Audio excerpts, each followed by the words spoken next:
12:48 is the time. It's one of the stranger political stories of the last couple of years. And don't forget that Nadine Dorries was made Secretary of State for Culture, Media and Sport not long ago. So the bar is high. But Matt Hancock, former Secretary of State for Health, is going into the jungle as a contestant on I'm a Celebrity, Get Me Out of Here, where he will be appearing alongside the likes of Chris Moyles, Boy George and Mike Tyndall, Charlene White, Scarlett Douglas and Jill Scott.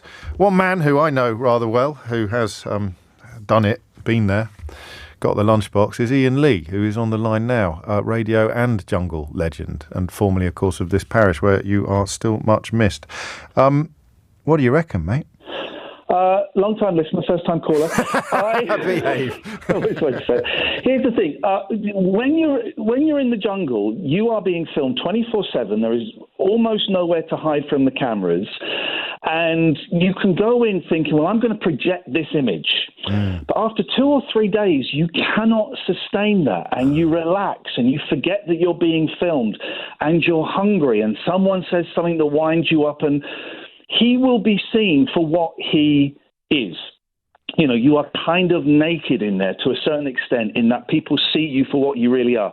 I was in the same year as Kez. I was also in the same year as Rebecca Vardy. You were. And, I make up that she wanted to project this, hey, I'm a fun kind of person. And actually, she came across very badly. She came across as quite mean.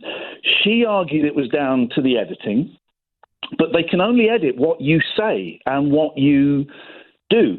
The one exception was I was also in there with Stanley Johnson. Yes. And everyone in the camp and most people watching it, except for me, fell for that bumbling, posh, that kind of thing. People fell for it.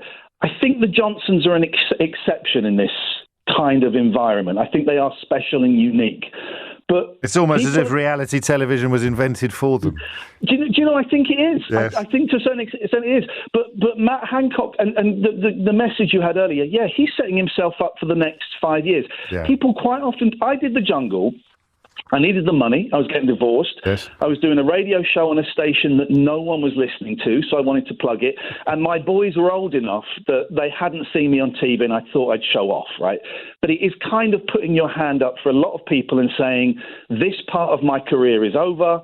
Let's see what comes next. And I think that contributor was right, that he is setting, his political career is over, and he's setting That was Brendan. That was Brendan Cole off Strictly. Yeah, so he knows what he's talking about. Yeah, of course he does. And I think Hancock is setting himself up for the next stage of his career, but he will be surprised. People still hate him. You know, the Tories seem to think that we have forgotten COVID and we've forgotten the deaths and the old people's homes and all of that.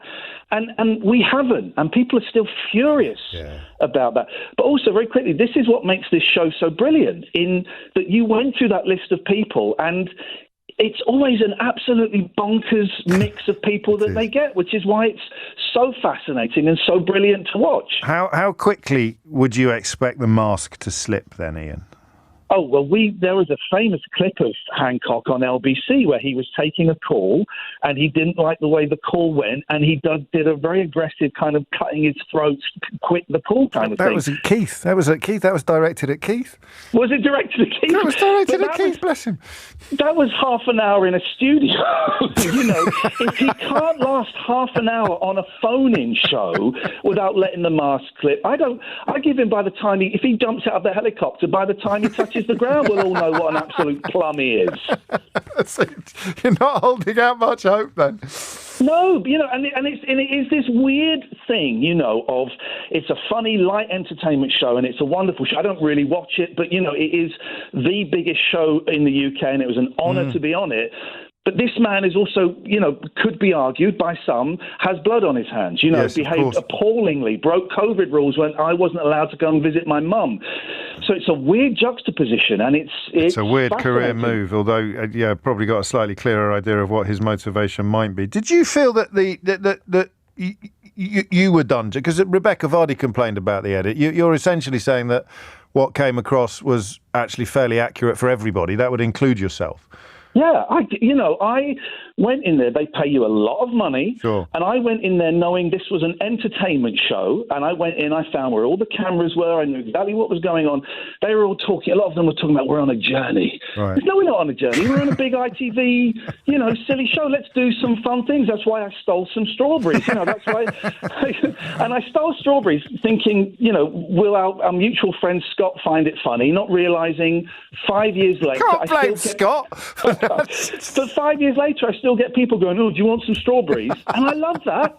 I made a tiny bit of iconic TV. It's an amazing show. It's an amazing signing that they've got him. And I expect him to be completely destroyed by the public. I suspect he'll get voted out quickly. I mean, it's one or the other. You have to keep him in if you want him to carry on doing the tasks, don't you? That's the thing. That's where these programmes fall down slightly. I suspect he'll get kicked out quite quickly. I shall watch with interest. What about a final question? I promise, and thanks for coming on. The question of redemption. I mean, I can't fault anything that you said, but there's an outside chance that he'll have some sort of collapse on the programme and sort of beg for forgiveness. I mean, you're very exposed, as you say, and when people are hungry and tired and scared, possibly the real Matt Hancock will emerge. And he won't be hateful. He won't be hateful. Listen, if he came on and he begged for forgiveness, wow, that would be amazing. And that would certainly be something you then have a conversation about. Do we forgive him? Is it genuine? But you and I both know that isn't going to happen. He'll be one of those MPs, one of those people who has been through so much media training. And when you interview someone who's been through media training, thanks so much for inviting me on for this opportunity. Go on. But that'll crack at some point, surely. Totally. Yeah. The media training will not last in the first two nights, and we will see Matt Hancock for what he is. Make of that what you will. Happy days. A lot of love for you in my inbox, Iain. Oh, bless you. It's so lovely to be back on LBC again. It had to happen. It was only a matter of time. Here's my favourite. Here's my favourite tweet. It says, Mr. James O.B. is currently the second best radio presenter on his own show. Come on now. All right, listen, let you get on with it. It's lovely to talk to you, mate. Thanks a lot. Take care. See you soon. Bye-bye. Iain Lee there, radio and, of course, jungle legend.